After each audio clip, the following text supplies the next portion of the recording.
Hi guys, সবাইকে আসসালামু আলাইকুম। আজ আমি লাল শাক রান্না করে দেখাবো। লাল শাক অনেকেই রান্না করতে পারে না। আজ আমি কিভাবে কুচি কুচি করে লাল শাক রান্না করে দেখাবো, আপনারা আমার কাছ থেকে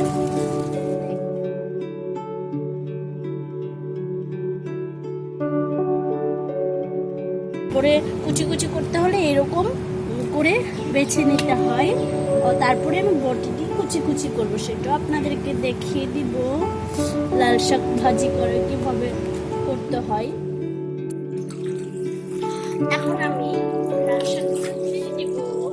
আমার কাটা হয়ে গেছে, এখন অনেক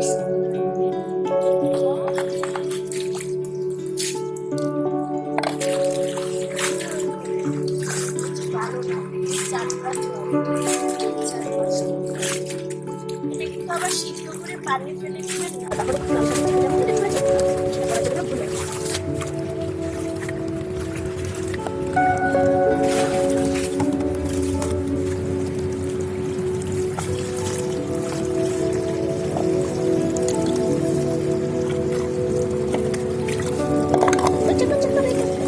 হয়ে গেছে।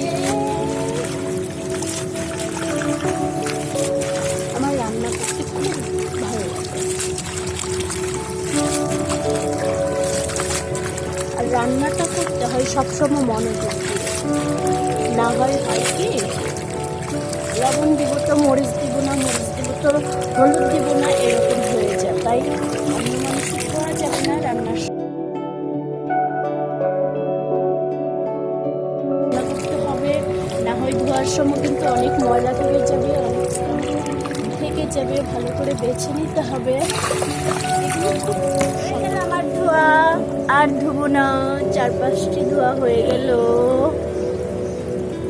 এখন আমি কেটে নিব, কিভাবে কাটতে হয় কুচি কুচি করে আমি দেখাচ্ছি। সাধারণত শাক কিন্তু সবাই কুচি কুচি করে কাটতে পারে না। আমি এটা কুচি কুচি করতেছি, এটা কিন্তু সিদ্ধ করা যাবে না, এটা কিন্তু তেলে ছেড়ে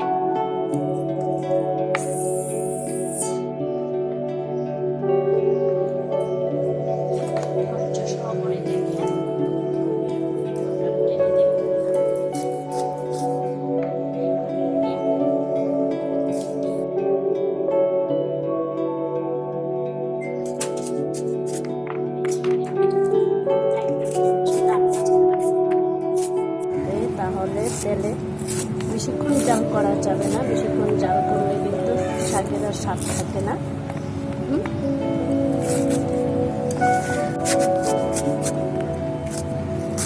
বড় করে কেটে নিলে তো অনেকটা জাল করতে হয়, আর ছোট করে কেটে নিলে বেশি জাল করতে হয় না, অল্পতেই হয়ে যায়।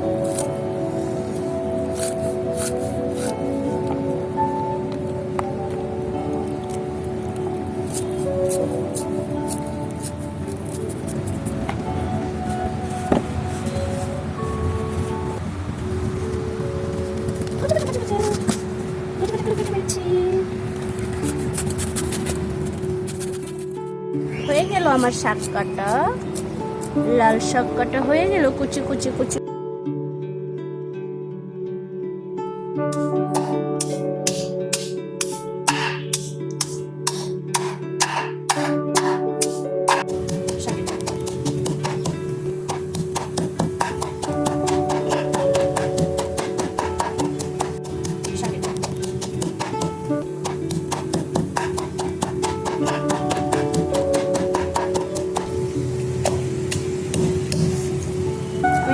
পেঁয়াজ কেটে নিয়েছি, শাকটা রান্না করার জন্য কাঁচামরিচ কেটে নিয়েছি।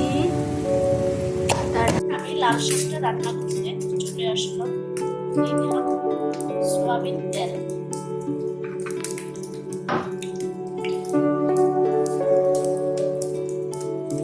তারপর ছেঁচে রাখলাম। বেশি হবে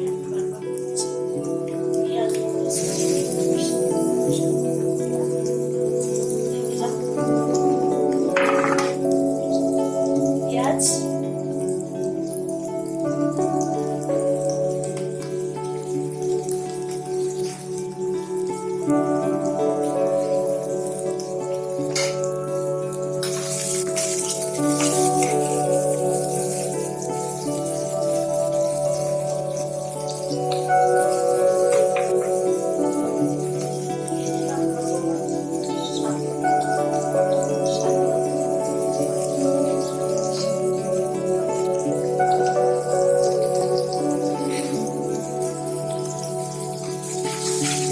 লাল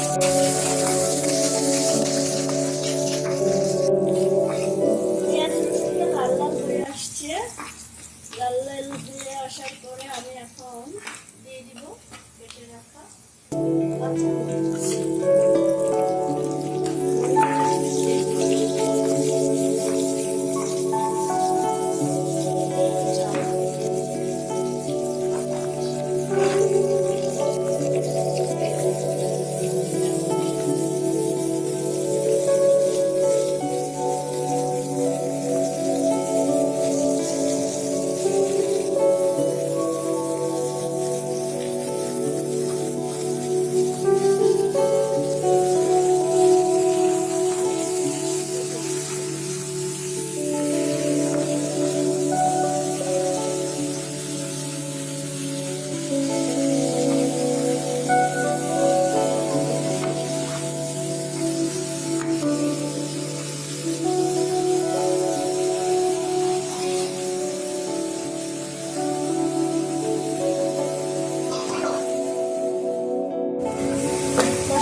আমি একটু নেড়ে দিলাম।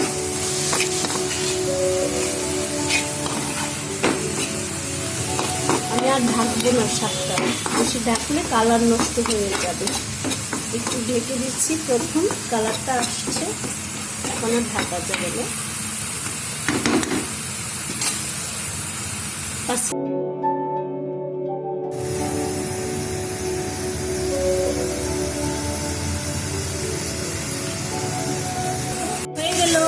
আমার কুচি করে কেটে রাখা লাল শাক, বেশি সিদ্ধ করলাম না, আমি 15 মিনিটে শাক রান্না করে ফেলেছি, খুব সহজেই হয়ে গেল।